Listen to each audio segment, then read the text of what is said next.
em alguma hora, o sistema vai ter que avaliar que o custo de manter o Alexandre de Moraes, com tudo que ele simboliza e representa, ficou alto demais.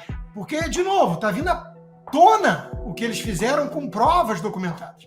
Então, me parece, sim, que o sistema vai agir de forma muito rápida para tentar apagar alguns incêndios e cortar alguns fios desencapados.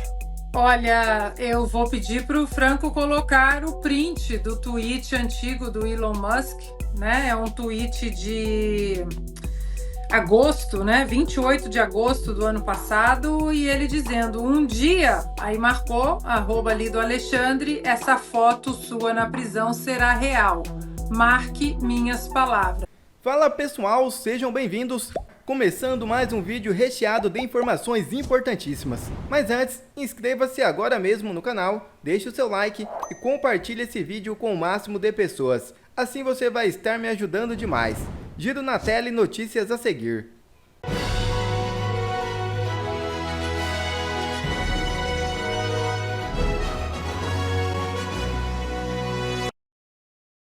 Relator de órgão da OEA trata de liberdade de expressão no STF. O presidente do Supremo Tribunal Federal, Luiz Roberto Barroso, convidou o ministro Alexandre de Moraes nesta segunda-feira 10 para a participação da reunião com o advogado Pedro Vaca Villarreal, relator especial para a liberdade de expressão da Comissão Interamericana dos Direitos Humanos, órgão ligado à Organização dos Estados Americanos. O encontro, com o intuito de analisar em que pé está a liberdade de expressão no Brasil, ocorreu na sede do STF em Brasília. Pedro Vila Vaca saiu sem falar com a imprensa. Já o STF divulgou nota relatando que Barroso apresentou um cenário brasileiro onde acontecimentos recentes colocaram em risco a institucionalidade, o que fez necessário uma atuação mais enérgica por parte da Suprema Corte, segundo o presidente da Corte. O ministro citou discursos proferidos por parlamentares defendendo agressões a ministros do STF, ataques a instituições e até incitação para golpe de Estado. Para Barroso, essas ocorrências culminaram no 8 de janeiro de 2023, onde prédios dos três poderes sofreram depredações. O magistrado também colocou para Pedro Vaca a existência de um plano para matar o presidente da República, seu vice e um ministro do STF. Ou seja, contaram suas narrativas de factoides, e que para salvar a democracia tiveram que rasgar a Constituição e acabar com a própria democracia. Bom, o golpe tá aí, cai quem quer. Só pelo simples fato do relator ter posado para tirar essa foto com sensores que deveria ser investigados por ele, já mostra do que vai acontecer. Nada. O senador Marcos Duval acaba com toda essa farsa e faz um alerta importantíssimo. Grave conflito de interesse que ameaça a integridade das instituições internacionais, especificamente a OEA, e o equilíbrio de poder dentro dessa organização. O juiz indicado pelo Brasil, de nome Rodrigo Mudrovich, atual vice-presidente da Corte Interamericana de Direitos Humanos, que é esse conselho que está aqui no Brasil, simplesmente uma figura controversa, com uma trajetória jurídica diretamente ligada nada mais, nada menos com quem? O ministro Gilmar Mendes, de quem ele foi advogado em processos muito relevantes, orientando até inclusive no próprio mestrado. Além disso, atuou como professor no Instituto Brasiliense de Direito Público, o IDP, para quem não sabe, é de propriedade do ministro Gilmar Mendes. Rodrigo Mudrovich foi eleito juiz na Corte Interamericana de Direitos Humanos em novembro de 2021 e assumiu só no dia 1º de janeiro de 2022. Não tinha acontecido 8 de janeiro. E o mandato são de 6 anos, que se encerra no dia 31 de dezembro, só em 2027. Só que, coincidentemente, no dia 8 de janeiro de 2023, no final daquele ano fatídico, onde a narrativa era golpe de Estado, golpe de Estado, golpe de Estado, as denúncias contra as violações de direitos humanos, pessoas sendo presas indevidamente, sem devido processo legal, e tudo que todos nós já sabemos, simplesmente esse amigo do Gilmar Mendes, que estava na função de juiz, passou para nada mais, nada menos, como vice-presidente da Corte Interamericana de Direitos Humanos, essa que está aqui no Brasil. E ele vai ficar nessa posição como vice-presidente até 2027. Então, prestem atenção e tenham cuidado. Isso reflete um movimento estratégico do inimigo, ampliando a sua influência em decisões sensíveis, especialmente no contexto político e jurídico que está acontecendo no Brasil. Então, o atual vice-presidente, Mudrovich, amigo pessoal de Gilmar Mendes, entre aspas, se destacou recentemente até na defesa de grandes alvos da Operação Lava Jato. Escutem, Operação Lava Jato, como exemplo, ele defendeu o empresário Eike Batista. E também representou um outro caso polêmico, a Associação Brasileira dos Produtores de Soja, a AproSoja, em processos relacionados ao marco temporal para a demarcação, né, das terras indígenas. A AproSoja, a maior organização de agricultores de soja, atua como um amicus curiae, acho que em latim significa amigo da corte. Termo que significa a pessoa que auxilia o tribunal com informações relevantes e estratégicas para a tomada de decisões. Nesse caso, no marco temporal. Então, utiliza a sua influência para subsidiar decisões judiciais que afetam diretamente os interesses do agronegócio. Não é só isso. Foi revelado que o ministro Gilmar Mendes também é sócio da GMF Agropecuária, uma empresa familiar da sua família, que tem como a sua atividade principal o cultivo de soja, conforme está registrado na Receita Federal. Essa conexão direta entre o ministro e o vice-presidente da Comissão Interamericana de Direitos Humanos, Rodrigo Mudrovich, e os interesses do agronegócio não só compromete a confiança pública, mas também levanta uma série de dúvidas sobre a imparcialidade nas decisões judiciais que impactam milhares de vidas, especialmente na nossa comunidade indígena. Mas vamos avançar. Só para vocês terem uma ideia, o marco temporal, o presidente Lula, acatando a decisão do STF, é que o marco temporal, o STF julgou como inconstitucional. E o presidente Lula acatou a decisão do STF e vetou integralmente o projeto que tramitou lá no Congresso Nacional. No entanto, posteriormente, graças ao Congresso, representante do povo, derrubou o veto presidencial e promulgou a lei, que é a Lei 14.701 de 2023. Instituindo, então, o marco temporal como norma válida, desafiando a decisão do STF. Bom, essa reviravolta do cenário político demonstra claramente a complexidade da questão, mas também a falta de consenso entre os poderes e o impacto direto sobre a comunidade indígena e do agronegócio. Bora destacar outro ponto de alta gravidade do atual momento no Brasil, onde a sociedade brasileira está sendo iludida com as falsas promessas de que a OEA está no Brasil para investigar os atos contra violações de direitos humanos, crimes contra a humanidade, perseguições políticas, a censura, como eu, podem estar sendo colocados em uma posição vulnerável a apresentar denúncias à OEA. E está em reuniões onde vai ser apresentado documentos estratégicos, documentos que ainda não foram apresentados, e eles vão usar para se blindar e para blindar o STF. Simplesmente é evidente o conflito de interesse. Esse movimento ocorre sem o apoio dos Estados Unidos. Entendam, o Trump, o Elon Musk, Marco Rubio, não estão envolvidos com a OEA, se afastaram da OEA, deixaram de mandar recursos para a OEA. Então, os Estados Unidos estão se lixando para a OEA. E quem está ocupando esse vácuo de conduzir a OEA para o que ele quer? O STF. Então, gente, estamos testemunhando a consolidação de um outro sistema de proteção e influência dentro da própria estrutura de justiça e do órgão internacional, OEA. Eu sempre fui muito transparente, sincero com todos vocês e alerto aqui aos patriotas conservadores que tiveram seus direitos violados e todos os crimes contra a humanidade, violação de direitos humanos, censura, etc., prisão, perseguição política e tal, vocês estarão se encontrando com o inimigo.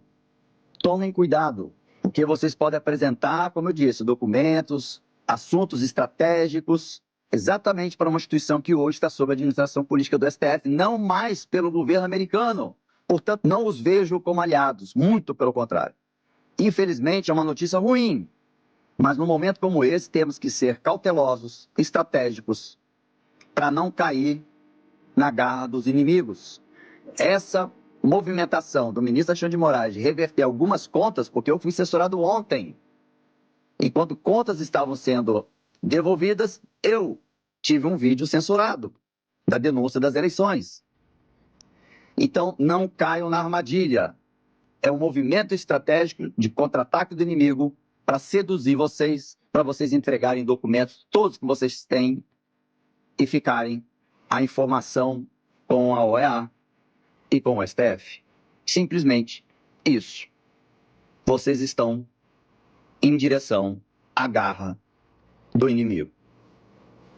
Aqui quem fala é o senador Marcos Duval. Nós estamos lidando aqui com a cabeça de uma hidra globalista, né, com uma gigante cleptocracia, como disse o próprio Elon Musk. É curiosíssimo ver comunistas, como Ivan Valente e tantos outros, dizendo que se os Estados Unidos, se o governo americano não ajudar os pobres no mundo, o mundo está ferrado, o planeta está na miséria. Eles estão com essa narrativa porque eles foram pegos de calça curta, né? E todo mundo está olhando agora. Nós sabemos que no Brasil, como denunciou de forma muito grave o Mike Pence, né? Nós sabemos que o Bolsonaro foi alvo, a censura foi promovida com esse dinheiro e esses impostos foram para o Brasil financiar a minha censura.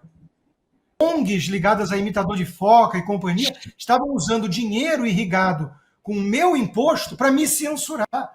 O professor Barroso, né, o ministro Luiz Roberto Barroso, foi ser aluno de eventos ligados à USAID, com dinheiro da USAID, para promover a censura. Ele, aliás, que levava muito a sério o imitador de foca. Eles criaram um enorme aparato, tentáculos gigantescos, que a USAID parece ser uma das cabeças dessa hidra globalista para se perpetuar no poder, promover a censura e perseguir adversários. E o Brasil virou um quintal ali, um laboratório que eles estavam testando essas teses, digamos assim. Só que é crime no Brasil ser financiado para fazer o que fizeram, de dinheiro de fora, e é crime nos Estados Unidos. E aqui o lugar é mais sério, né? Então o buraco é mais embaixo. Então vai ter consequência. E eu vou trazer a questão bem aqui para o Brasil, né, que o Tribunal Superior Eleitoral, por exemplo, se envolveu em pelo menos 2 eventos. Isso que a gente sabe até agora, porque as informações, como disse, estão surgindo a cada dia. Então, o TSE se envolveu em pelo menos 2 eventos em parceria com a Agência dos Estados Unidos para o Desenvolvimento Internacional. A agência participou em abril de 2021 do primeiro evento com o TSE, de que a gente tem notícia.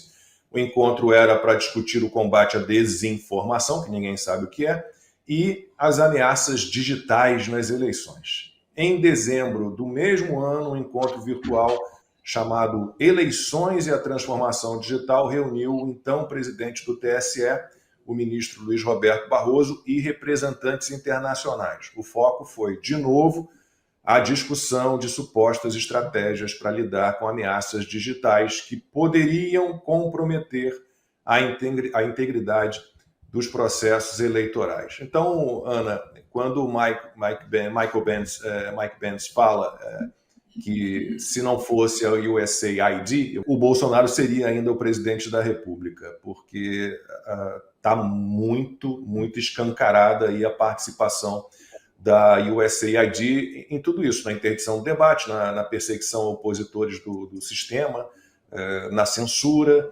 na manipulação da narrativa política, em tudo isso e interferindo no nosso processo eleitoral aqui. Se puder colocar o print do Tribunal Superior Eleitoral na tela, que dá eles dando exatamente a notícia desse encontro, né?